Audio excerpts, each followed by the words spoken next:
This dialogue sees Candace Owens communicating her thoughts on a variety of topics with Kyle Forgeard, the host of Full Send podcast. Being a mother of two and currently pregnant, Owens takes a firm stance on parenting.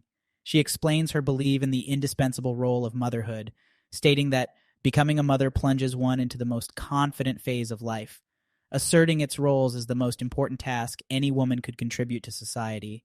She also talks about her disdain towards educational institutions that attempt to impress certain ideologies upon their students, referring to teachers parading around the concept of teaching various genders, which goes against her own beliefs. Owens intimates that she's actively involved in her children's lives to avoid any such influence. She also expresses her strong opinions towards a societal shift in masculinity, explaining her disappointment in modern men who lack traditional male courtesies, such as assisting a pregnant woman. Owens argues that there's a worrying contrast between the behavior of men from previous generations compared to men today, citing an unflattering incident at Chick-fil-A involving a man refusing to accommodate her when she was 8 months pregnant as an example. Owens, throughout the dialogue, condemns what she perceives as the rise of hyperfeminism and its effect on society, especially men, as she believes it undermines chivalrous behavior that she thinks is quintessential. She dispenses advice to listeners, specifically men, on how to bring about equilibrium between the genders by rejecting the popularized hypermasculine and hyperfeminine ideologies and returning to more traditional gender norms that align with her beliefs. Furthermore, she conveys alarm towards modern liberal education, as she sees it as a threat to her children's intellectual autonomy. She asserts that teachers should be role models for knowledge dissemination and not agents of agenda-driven teachings. Owens emphasizes the significance of parental control over their children, keeping them shielded from ideological indoctrination and empowering them with the knowledge to discern their personal beliefs. While interpreting societal norms, especially on issues regarding masculinity, feminism, and education, Owens never misses a chance to impart her own doctrine. Motherhood's importance, traditional masculinity, and criticizing indoctrination in education by certain ideologies. Kyle Forgeard continues the conversation with Owens, prompting her to share her perspective on men's responsibilities in society. Owens recommends simply being a man, elaborating that men should proactively offer help where they see the need, like assisting a woman who appears overwhelmed. According to Owens, these actions stem from a place of decency and consideration rather than a need to adhere to gender norms. She also discusses the peculiarities of American society, contrasting it against her husband's experiences of English culture, where men appear more courteous. Forgeard adds that similar differences are visible between Canadian and American societies as well. On the topic of legislature concerning the LGBTQ plus community, Owens argues that if communities in other countries democratically vote against accepting certain ideas, Americans should respect their decision. She also dives into how American society's approach to LGBTQ plus issues might seem bewildering from an outsider's perspective. When called for her opinion on educational content concerning sexual orientation and gender identity, Owens strongly advocates for such sensitive topics to be taught at home, independent of the school curriculum. According to her, allowing children to navigate through these profound concepts could confuse and complicate their understandings of themselves. She maintains that schools ought to focus on concrete subjects like math, spellings, and arithmetic while leaving the emotional engineering to the parents.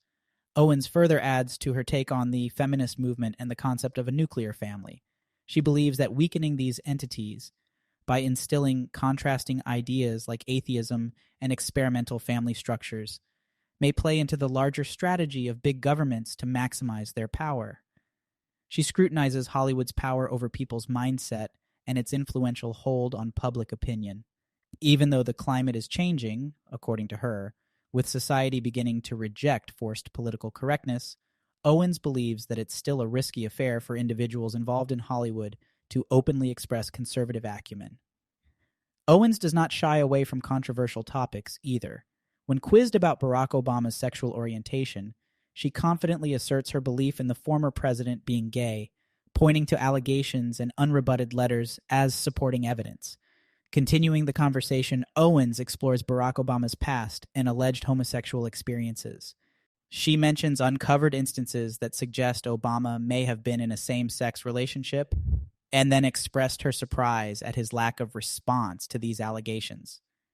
She also touches upon the discussion about Obama's ex-girlfriend, who claims that she received explicit letters describing his homosexual fantasies. For Owens, the fact that Obama didn't vehemently deny these allegations, or at least provide proof that he did not write those letters, is intriguing and suggestive. The discussion then veers back to politics and Owens's belief that Obama was not only the first African-American president, but also potentially the first gay president. Forgeard changes the focus, sparking off a conversation on the supposed presence of illegal drugs at the White House. Owens expresses amusement at the authorities' ostensible inability to pinpoint the origin of the contraband. The podcast transitions back to politics again, with Forgeard inquiring if Obama might still hold sway over Joe Biden. Owens opines that while it's unclear who might be calling the shots, what's evident is that Biden isn't in control. She refers to Biden's demeanor and unstable gait as signs of the early stages of dementia, a condition that she can recognize from her grandfather's experience with it. Owens then talks about her political transformation. She reveals that she was a liberal during college years and her transition to conservatism happened during Trump's presidency. Her vehement opposition to Trump initially made her curious about his actual speeches, policies, and their divergence from media portrayals, ultimately playing a significant role in her political switch. Probing deeper, she discusses the topic of systemic racism. Owens believes that while individual instances of racism do exist, systemic racism is a fallacy perpetuated by the media and government to maintain an underprivileged class.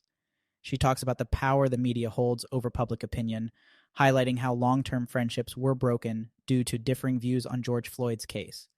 Towards the end, Forgeard questions Owens about Trump's apparent increasing support from Black America. Owens attributes this trend primarily to Black men who she believes respond more to logic than emotion.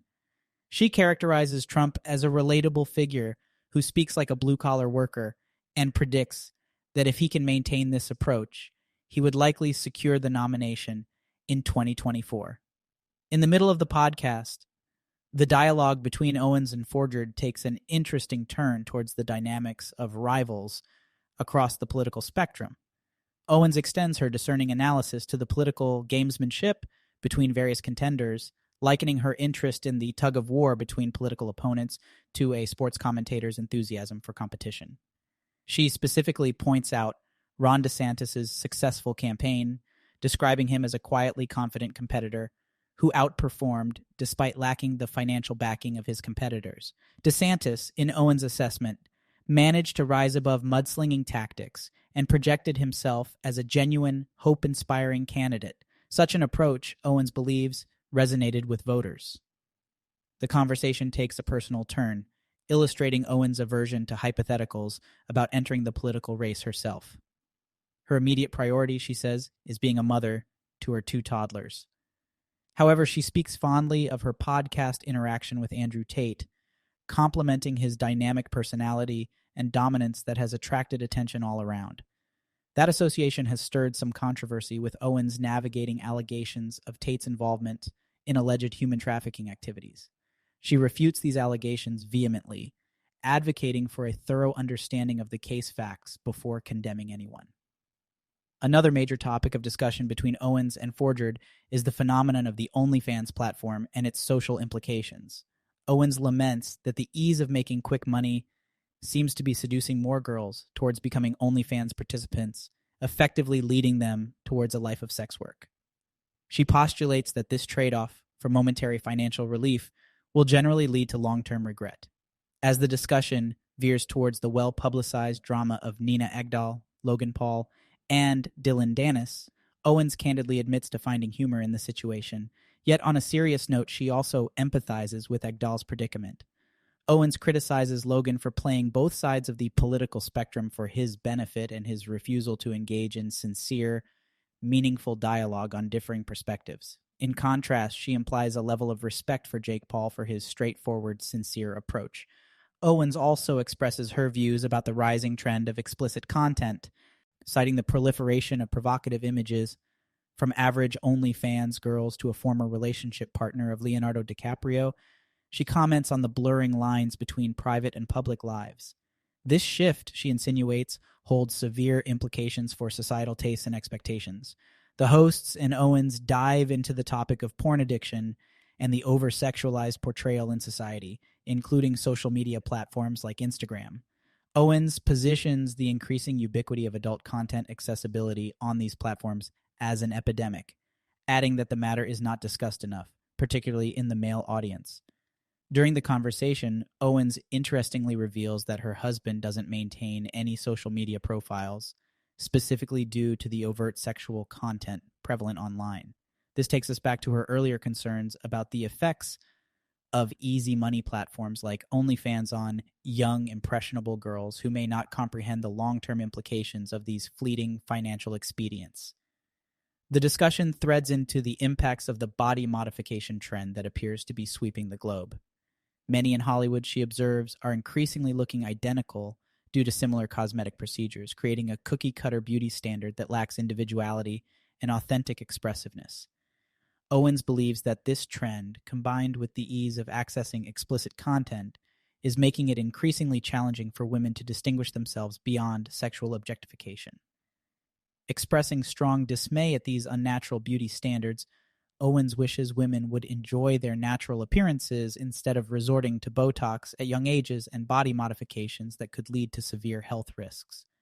Turning to the unavoidable subject of the Kardashians, Owens questions the extent of their influence on propagating these normalized yet questionable beauty standards and lifestyle expectations.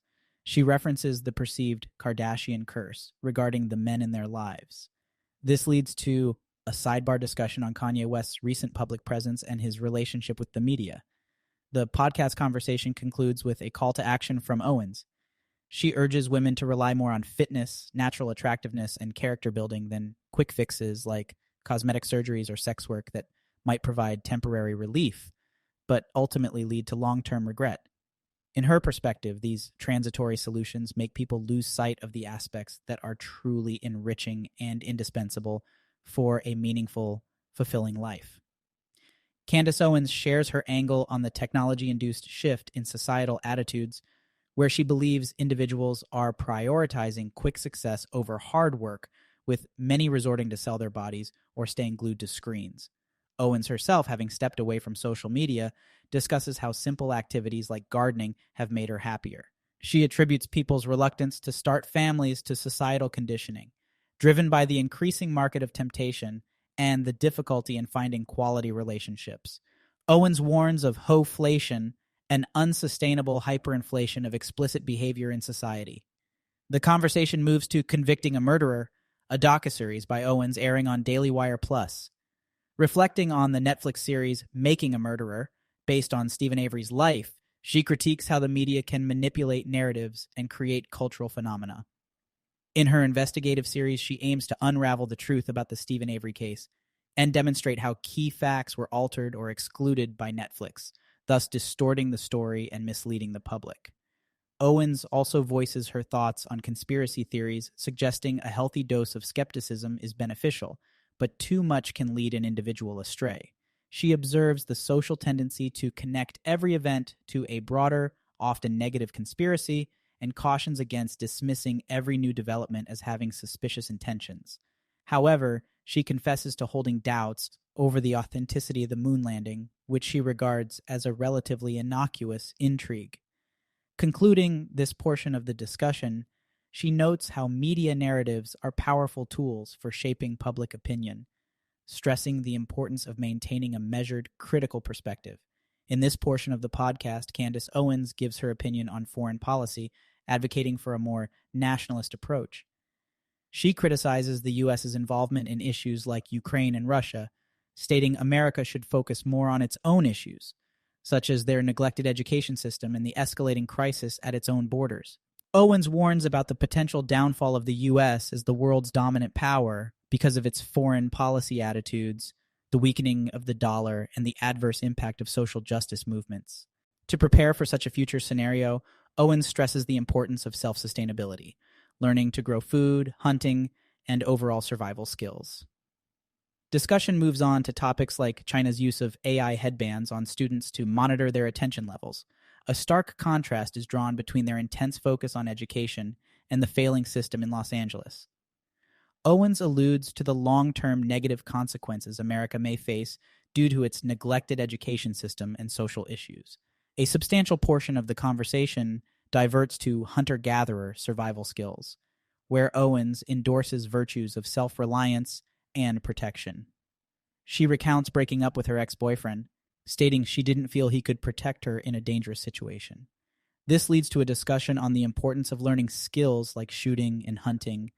Owens herself has learned how to grow vegetables, her husband hunts, and they have purchased land with running water for sustainable living, actions she takes in preparation for any future societal upheaval.